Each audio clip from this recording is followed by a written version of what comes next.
You said if I want to be a billionaire, I got to create a bunch of multimillionaires. Got to. And another thing that I learned too is most millionaires teach the game. Yeah. Most billionaires create the platform so people can perform the game. Bro. And I was like, oh, I got that from my coach. Damn. And so now, That's powerful. Yeah. And when you look at Zuckerberg, he created a platform. How many multimillionaires been created off the platform Facebook? Amazon, how many multimillionaires have been created off the platform Amazon? Bezos don't have to get up here and be a logistics guy. You get what I'm saying? Yeah. And that changed the way I looked at everything. And that's why I always say, never try to eat from an environment that you didn't plant a seed in. Which was phenomenal when you said that today too. Because when you plant it, and especially if you look at the people as seeds, take the people, plant them somewhere, right? And then water them. That's that every day I'm pouring into you. Yeah. Every day I'm pouring into you. Which I believe in that wholeheartedly. And then they grow. Yeah. So instead of fruit, they got more money, they got more influence, they got this that they can lend to you to leverage. Yeah. But you created it, you grew it. Yeah. And so a lot of people don't want to grow people if the money, if the money isn't there first. So I tell people two things. When I launch something, I can do it two ways. I have a seed price and a fruit price. The seed price is because people don't see where it's going to take them yet. They only believe in the vision of what it's going to do. So the seed price, I do it for a little lower to get people where they need to be. Yeah. But then after they produce the fruit, after you see the testimony and you know it worked, you can no longer get the seed price. Yeah. Now it's the fruit price because you see that it works. It's proven, right? And I do the same thing with relationships. I got seed relationships and I got fruit relationships. If I build with you at the seed level because you believe in me, I'm going to build with you forever. But if you come in just because you see the fruit, I'm going to actually, you might have to pay. You get what I'm saying? So it's a different way that I'm going to deal with you at that point. Man, that's fucking powerful. I mean, that is some powerful shit. Like this is why you've got to get on more stages because more people need to hear this shit. Do you know what I mean? And it's not about it's you're obviously a spiritual man. The gifts that you have, fucking more people need to hear this shit. But you know why? It's not that I don't want to do it, right? So let's have a real conversation.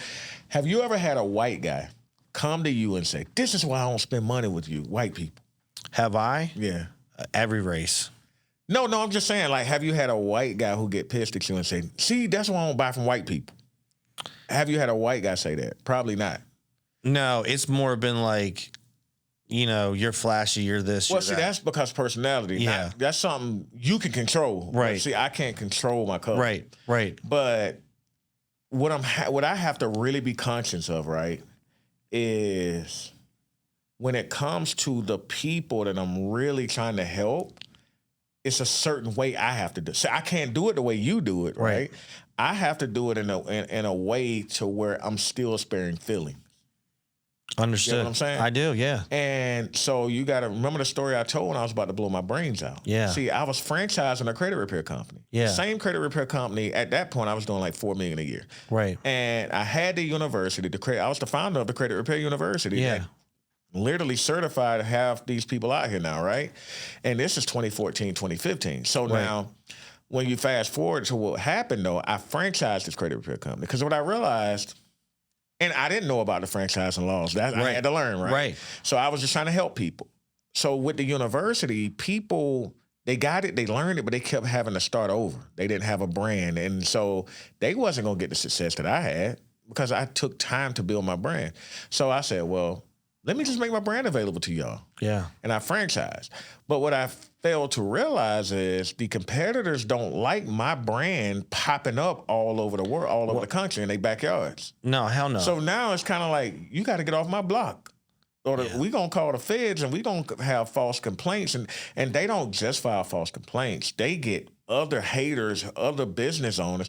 Most people aren't really haters. If you look at most people who hate their competitors who can't leverage what you have, right? Well, not only that, or they see something in you that they will never be. Right. And so now if I can't join that, I can't be that, I got to stop that. Right. Or I got to bring you back down. And I'm going to tell you something on that. But anyway, they went to the CFPB. the attorney generals in all of these states, and then they filed spam complaints. But it was real people filing, right? And some anonymous. And now all of a sudden, my life goes, and so like I said, I put a big seed in the ground. I go to church, and I just, because I got the franchise going. Yeah. And I said, God, 5-figure seed I threw in the ground on offering, and I said, hey, God, please make me a better leader. I left church, got a call from my brother. Mom passed. I was like, the same day. So I'm like, hold on, God, get my money back. I don't, I was like, I want to renege. Like, let me, so. Fucking uppercut it twice. Yeah, I was like, hold on, I just blew a bag. Yeah. But anyway, so, and then I go online and I see a 35-minute slander video. I'm like, what?